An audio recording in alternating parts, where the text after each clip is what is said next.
This is Harlem Eubank. You're watching Sporting Icons. Okay, so firstly, apologies for the late upload when it comes to this particular video. I was around Mark Clazelle's house with Steve Robinson and George O'Connor, and of course all the gang, so big up to all of those. Now, as far as Amir Khan versus Kell Brook is concerned, I think it'd be fair to say that there's going to be some talking points surrounding this one, i.e. the referee stoppage. That's going to be a little bit of a talking point for some people. Now, firstly, it was a little bit of carnage before the bell even started. The gloves that Kell Brook walked to the ring with were not the ones that he fought with. Apparently, he was contracted to wear certain gloves, even though the gloves that he wore on his ring walk were all certified and inspected and perfectly fine. Apparently, he was contracted to wear these other gloves, and he was told if you don't wear these other gloves, then you just don't get paid. So with the amount of money that he was going to get paid is around about 5 or 6 million, then of course you're going to change gloves, aren't you? So that was something a little bit interesting. So that's certainly going to be a talking point for some people. But how the fight played out, now, in my pre-fight prediction, I was saying don't be surprised of anything happening in this fight. For me, the one who's a little bit more shot-worn is probably going to be the one who loses this fight. Now, I know people are saying how they're both old, they're both past it, yada, yada, yada, and compared to what they once were, of course, but 35 years old, not exactly old. Okay, fighters go on for longer than that in this particular era. 35 in this era ain't that old really, but both do have a few miles on the clock. They do. So that was always going to be playing into the hands probably of Kell Brook, because Kell Brook, he has been a little bit more active than Amir Khan. Amir Khan hadn't had a fight since the Billy Dib fight about 2.5 years ago. So I know people talking about the speed of Amir Khan. Is it still going to be there? And his hand speed was certainly there, but his footwork, it was still good, but not as good as it once was. His head was very, very stiff. It was very, very on the line compared to what he would normally be. It'd be a lot more difficult to hit. And when you're fighting somebody like a Kell Brook, who's one of his biggest weapons is that jab, the fact that Kell Brook would get up on his toes, throw that jab and put his whole body behind the jab. And, you know, he's dropped quite a few people with that jab. That's bread and butter for someone like Kell Brook. Now, when it comes to the first round, was, I honestly expected Kell Brook to just jump all over him. Because, a lot of people talking about the emotion of Kell Brook. Can he keep that under control? Can he follow the game plan from Dominic Ingle?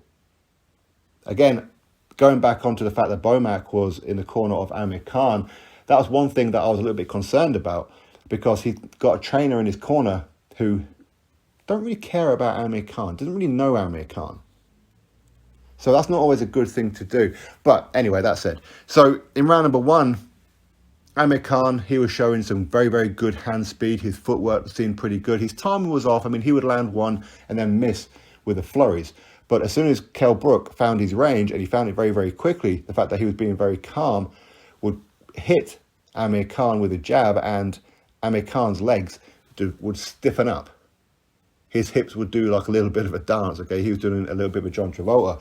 And rather than Kell Brook just jump all over him and maybe walk on something, again, this is where experience comes into it for Kell Brook, and especially the occasion of not getting emotionally involved, he didn't jump all over him.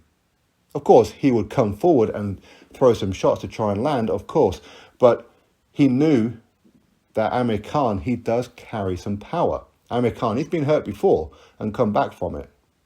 So full credit to Kell Brook for holding back. Again, very, very similar round number two. I felt that Kell Brook won that round as well. And Amir Khan looked a little bit concerned when he sat back on the stool at the end of round number two. Again, he had been stiffened up a bit and landed a couple of shots. I forget, was it in round one or round two? There was one of them I felt that should have been a knockdown against Khan. Anyway, that said, doesn't really matter. But Amir Khan, he did look a little bit concerned at the end of round number two. But then comes out for round number three, and I thought that he was winning that round. You know, he finally got his legs back from under him. He was fine. He was moving around fairly well. His hand speed was there. But again, he would land like the first punch, and then miss with the follow-ups. But again, that's something that Kell Brook will be fully aware of, because this is something that Amir Khan does a lot. So Kell Brook has obviously been wanting this fight for a long time, so he knew that's what it was that Amir Khan would do. But Amir Khan was actually winning that round, and I thought, okay, so Amir Khan, round number three. So So going out of round number 3, that would be 2 rounds to Kell Brook, 1 to Amir Khan, as far as I was concerned. But then, like the last 30 seconds, 45 seconds or so, Kell Brook again landed another great shot. And you have to give big credit to Amir Khan. Even though his legs would do a little bit of a dance, they'd stiffen up a little bit, and he did look in trouble. As much as Amir Khan was saying, no, I'm fine, and just open up his arms to say, no, you didn't hurt me. He did. Of course he did. But you have to give him a lot of credit for showing tremendous heart. Now, had he not come out for round number 4, I don't think too many people would have complained, considering that, okay, maybe he won round 3, but the ending of round number 3 was pretty big, heavy shots from Kell Brook. And at this point, in round number 4, Kell Brook is looking a little overconfident. And I felt that maybe if Amir Khan was going to get this stoppage win, and I did feel that this fight was never going to go the distance, neither one of these, I feel, at this stage of their career have the stamina to go 12 rounds, that there was always going to be an early stoppage. And it could come from either one of them. But I felt that maybe Kell Brook's overconfidence may make him walk onto something. But, of course, that didn't happen. And, again, Kell Brook won round number 4. Very, very similar with round number 5 as well. But Kell Brook, again, just being overconfident. He's starting to taunt him. He's talking to him. I mean, he was doing it in like the previous rounds and that as well, especially at the end of each round. But he was taunting Amir Khan. And you could see the life force draining out of Amir Khan. And I do have to question, I forget who it was. I don't know whether it was Macklin or whether it was Dave Caldwell saying that Kell Brook is starting to look a little bit heavy-legged. Like he's starting to slow down a bit.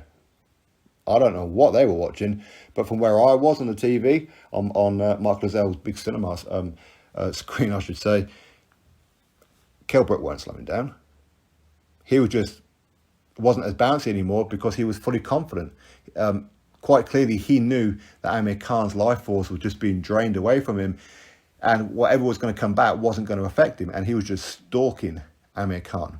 He really was. And if anybody was really starting to slow down, it was Amir Khan. And you could see Amir Khan's face. It was really starting to show.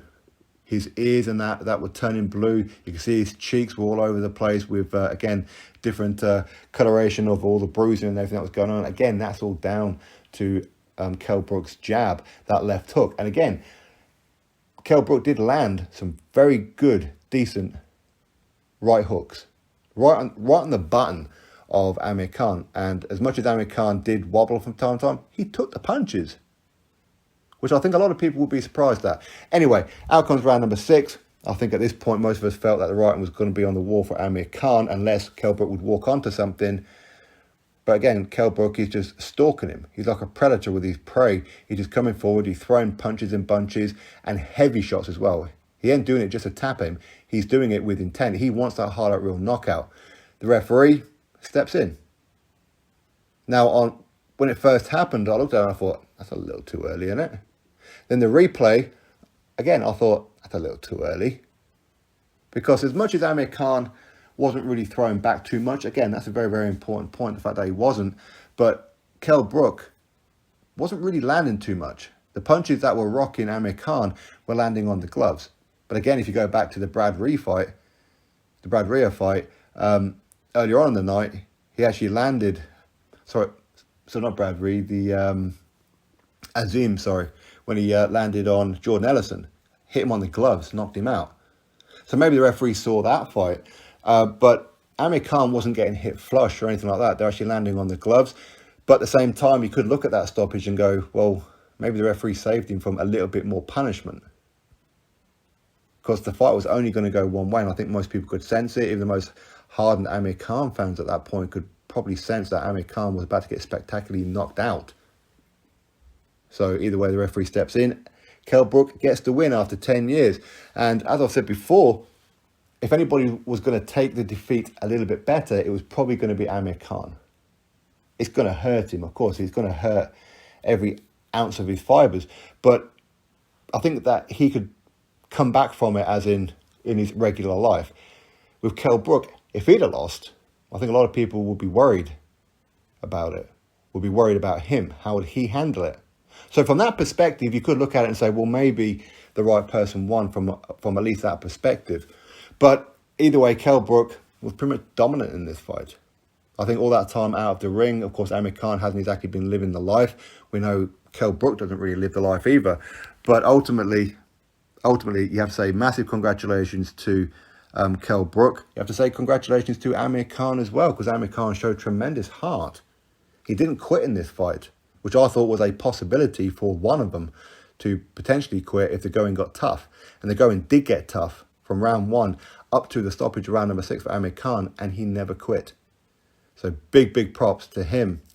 So anyway, that's the fight review. What's going to happen next, we'll talk about in another video. Will Amir Khan activate the rematch clause? Drop your thoughts below, click thumbs up, subscribe. Catch you on the next video.